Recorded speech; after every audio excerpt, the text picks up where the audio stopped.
Venezuela está desde hace tiempo, ¿no? Llegando, yo creo, ya a una crisis social, financiera, económica, política, y desde ya se está hablando de una guerra civil en Venezuela, y yo creo que no son exageradas esas calificaciones. Le damos la bienvenida al señor Quique Romero, que es especialista en asuntos internacionales. ¿Cómo le va?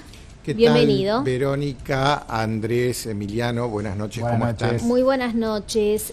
Usted sabe que la Procuradora General venezolana quedó inhabilitada para salir de Venezuela, le embargaron sus bienes, le embargaron sus cuentas, no puede hacer nada, y ahora muchos dicen que este es un tema, digamos, realmente muy pero muy delicado, porque si no puede la fiscal general venezolana tomar cuentas en los asuntos de reclamos de justicia, porque ahora los ciudadanos venezolanos, ¿a dónde van a ir? A pedir que se haga justicia por las personas que quedan presas, por los presos políticos. Entonces, ¿qué puede llegar a pasar en Venezuela a propósito de este tema? Bueno, esta situación siempre se da cuando un gobierno comienza a derrumbarse, cuando ya está en su etapa final. Tengamos en cuenta que Maduro no es Chávez. No lo es. Esta situación a mí me hace acordar a la época en la que nos gobernaba la señora María Estela Martínez, viuda de Perón. Sí. Esta señora heredó el gobierno sin estar preparada para gobernar. Pero usted dice que Maduro no está preparada. La situación de Venezuela si no está preparado Maduro. Bueno, ahí está la situación. Maduro gobierna e intenta ejercer el gobierno, pero son cada vez mayores los focos de rebelión que empieza a enfrentar. Esta fiscal general, Luisa Díaz, era ultrachavista, sí. Una mujer ultrachavista confesa, pero ya se empieza a dar cuenta que se derrumba el gobierno y empieza a tomar decisiones por su propio criterio, que en muchos casos van en contra del criterio que tiene el actual presidente Maduro, y eso la pone en confrontación, y al entrar en confrontación se arman estas situaciones de un presidente que por un lado pretende tener la suma del poder, ingerir en las cuestiones que tienen que ver con el Poder Judicial, y por el otro lado, una fiscal que de acuerdo a lo que manda su cargo, pretende hacer las cosas de una manera determinada. Acá toda la situación se dio porque ella nombró 30 jueces sin pasar por el Congreso, que estaba con una mayoría que lo apoya a Maduro. Enrique, en lo personal ayer quedé impactado al ver las imágenes,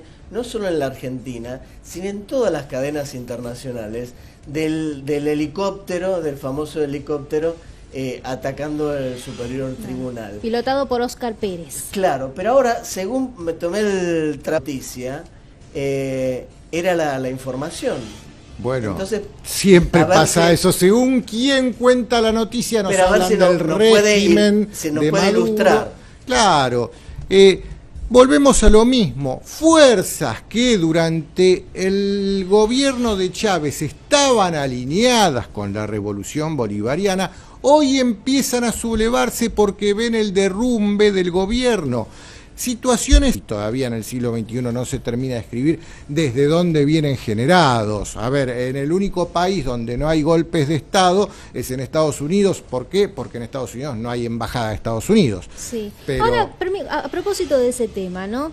Y entonces, ¿qué papel empiezan a jugar ahora los organismos internacionales como la OEA, por ejemplo, que son como observadores de lo que sucede? Y me preguntaba yo, en definitiva, ¿no será que le sirve a los Estados Unidos la situación por la que está pasando Venezuela, que no toma cartas en el asunto? Claro que le sirve. Manera? Le sirve a Estados Unidos esta situación de dejar que Venezuela se derrumbe solo, porque es lo que está sucediendo. Este episodio con este piloto, Óscar Pérez, también chavista, seguidor de Chávez, que hoy se subleva contra el gobierno de Maduro. Chávez mismo fue un golpista que se sublevó contra el gobierno de Andrés Pérez. Pero lo que estamos en esta frente ahora viviendo en Venezuela es el derrumbe del gobierno de Maduro. ¿Puede terminar como Siria? Deja de controlar todas las variables del poder. ¿Pero puede terminar como Siria? Porque Siria empezó con una guerra civil, recordemos todos. Claro. Y es un largo proceso. No creo, la cultura latinoamericana es muy distinta. Si bien sí, Maduro ya salió a advertir que Lo que no se haga a partir de ahora con los votos se va a empezar a hacer con las armas. Sí, eso ahí está preanunciando una represión de Estado.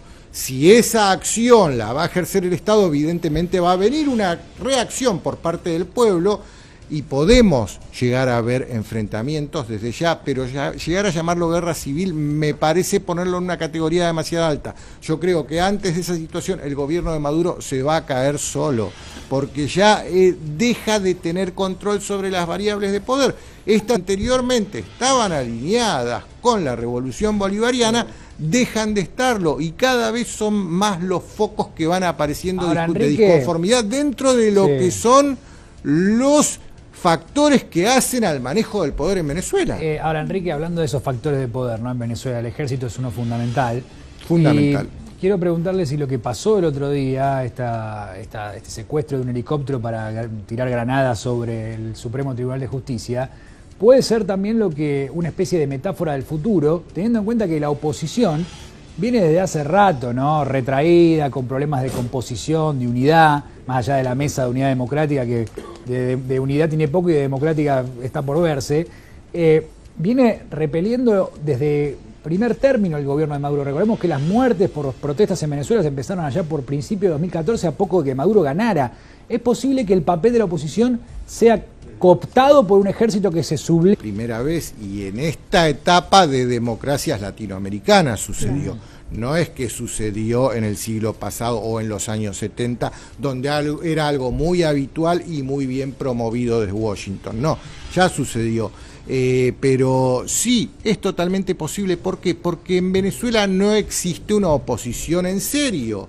Lo que existe son grupos que responden a intereses y que vienen muy bien promocionados. La defensa del interés nacional del pueblo venezolano ya hubiera sido presidente, pero no, Capriles responde a ciertos intereses de cierto sector del establishment que logra apoyo en el establishment, pero en el pueblo, en la base, no lo logra. Enrique, sí. Porque usted nombró 2 veces a Estados Unidos y dejó flotando un fantasma, ¿no? Cuando es que no seamos tampoco... de los claro, 70. siempre fue así. Hablando de financiar golpes de Estado. No, lo sigue teniendo. Bueno, eso es lo que le iba a preguntar. Sí. ¿Lo sigue teniendo y aquí también puede estar involucrada la CIA? Claro que sí, pero hoy por hoy siento yo que el rol que están jugando es que dejemos que la situación decante sola, porque a esta altura sin intervención se está cayendo, que mejor que dejar que se caiga sola antes que intervenir y correr el riesgo de que los pesquen en esa intervención, y ahí va a ser mucho peor. Hoy por hoy no estamos frente a un Estados Unidos con un gobierno que tiene la manija del poder. No, sí. Estamos con un gobierno que está con muchos cachetazos internos. Pero ahora, si dejan que la situación decante, como dice usted, ¿no? Sí. Y volviendo a lo que le preguntaba Emiliano, pero son los propios militares los que toman el poder y no es que se llame elecciones para que la gente pueda votar. ¿Cuál puede ser, digamos, claro, es un riesgo muy alto? Es un riesgo alto, hay varios posibles desenlaces. No entiendo, Enrique, cómo termina ganando, si se quiere, Estados Unidos, si la jugada termina, como estamos diciendo, ¿no? Con otro gobierno militar que por ahí tampoco responda a los intereses estadounidenses. Hay varios posibles desenlaces. Que se dé ese golpe de sublevados de las tropas internas que lleguen al poder y que inmediatamente llamen a elecciones, y ahí en esa elección sí, de vuelta toda la maquinaria que siempre se pone detrás de una elección empezaría a actuar, o la otra es sí, tengamos en cuenta una cosa, Donald Trump a la hora de intervenir en otros países no tiene ni la experiencia ni la calle necesaria que han tenido otros presidentes, como por ejemplo los Bush, que vienen de un historial de su papá, bueno, o él en persona, eran los propios directores de la CIA que organizaban todos estos chanchullos en Latinoamérica. Muy interesante, Enrique. Muchísimas gracias.